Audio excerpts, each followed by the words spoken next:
There's this question of embryos. In the process, they are destroyed, disposed of. If you believe life begins at conception, fertilization, and I know you do you see that as murder? It's something that we've got to grapple with. You know, it's a brave new world. We support the sanctity of life, of course, and we support IVF and the full access to it. We do believe in the sanctity of life, and if you do believe that life begins at conception, it's a really important question to wrestle with. But you didn't answer it. That was House Speaker Mike Johnson hedging on what IVF means for those who believe that life starts at conception.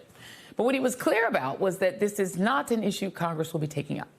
Joining me now is Robert P. Jones, president and founder of the Public Religion Research Institute and author of The Hidden Roots of White Supremacy, and Irin Carmon, senior correspondent for New York Magazine, who's working on a book about the broken system around being pregnant in America. Irin, my friend, did you understand his answer? And how do they fix this conundrum? Because if you think life begins at conception, then once you freeze the babies, you have to keep them, you have to use them.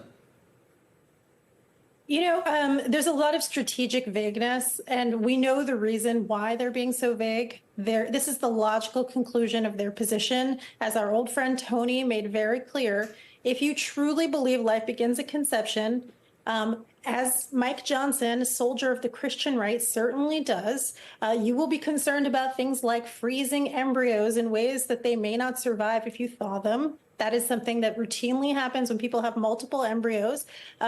If you really drill down to what he's saying he supports IVF, but wants to restrict it so profoundly that it would leave many families suffering from infertility with very few options. And the reason that he's hiding the ball, of course, is because everybody knows that this is a deeply unpopular position, and they were caught off guard that the natural conclusion of their restrictions on abortion, contraception, and beyond have now been staring everybody in the face in a way they can't hide. Right. And the thing is, Robbie Jones, is that the problem is that they want the Handmaid's Tale. And it turns out The Handmaid's Tale is very unpopular. Even if you haven't seen the series or read the book, no one wants to live in The Handmaid's Tale, but they want The Handmaid's Tale. And I'm old enough to remember, even when I was in high school, the far religious right believed that IVF was demonic, and they didn't believe in it at all. And so they have to now hide that too. But let's talk about this gentleman, Mike Johnson, because he's not just a Christian right member, he's a Christian nationalist. Tell us, what is Christian nationalism and how is it driving the politics of Republicans? Well, thanks, Joy. I think in that clip we saw a really great example of, the Louisiana two-step in action, trying to kind of get around, the obvious contradictions here. But Christian nationalism really is this idea, that America is a country of, by, and for Christians, and particularly one kind of Christianity. Right. I mean, it's very clear, too, that it really is the group that's most pushing this. And the group that's most representative is the group he's a part of, white evangelical Protestant Christians. We at PRI just did a big national study, and about 3 in 10 Americans qualify as Christian nationalists, either adherents or sympathizers, those who believe basically these views that the U.S. law should be based on the Bible, America should declare itself a Christian nation, et cetera. But when you look at white evangelical Protestants, it is 2/3 of that group who believes that. When you look at Republicans, it is 55% of Republicans that adhere to this worldview. And it just so happens that with the topic we're talking about, they're also one of only a couple of religious groups in the country that believes that abortion should be illegal. This is not even a religious secular issue, really. Most religious Americans today actually support the legality of abortion, including Latino Protestants and Latino Catholics and white Catholics in the country.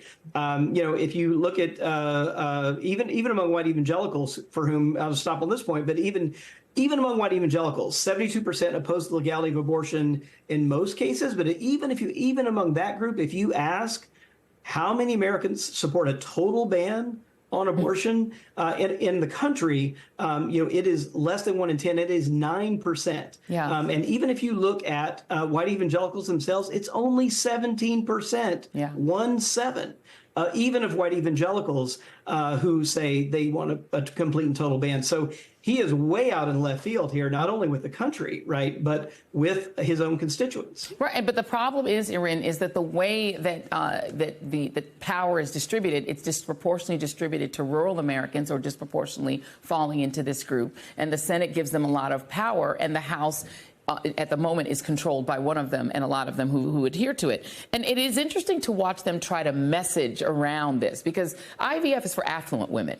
So they're afraid that affluent women will actually vote. They don't care about poor women who they're forcing to have babies that are conceived through rape. They don't care about that. They're scared of the rich women, the affluent women. But when it comes to overall women, there is this now push to play this Baby Olivia video. It's a video that gives misconceptions about pregnancy and about when pregnancy actually produces a viable, when this is a viable fetus. They want to play it in schools. So what you're now seeing is a sales job. They want to convince women that, oh, no, you want to live in The Handmaid's Tale. You know, there is a broader agenda here, even though theoretically, they're saying that they support IVF. IVF also, when it is accessible to people, puts the power in the hands of individual families and women to decide when they're ready to have a baby. The broader agenda of we decide when you have a baby is undermined when people feel like they can plan their families, whether it's to have an abortion, to use contraception, or if they have infertility, to try IVF, if they have a series of miscarriages. There's lots of reasons why people have IVF.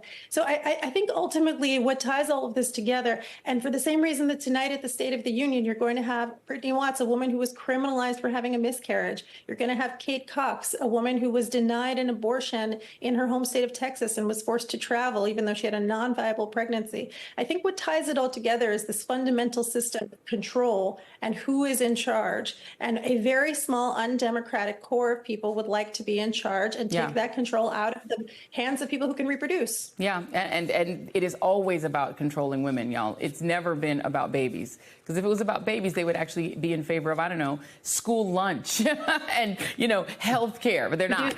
Mortality. There you go. Robert P. Jones. We're going to have this conversation again. Robert P. Jones, Irene Carmon, thank you.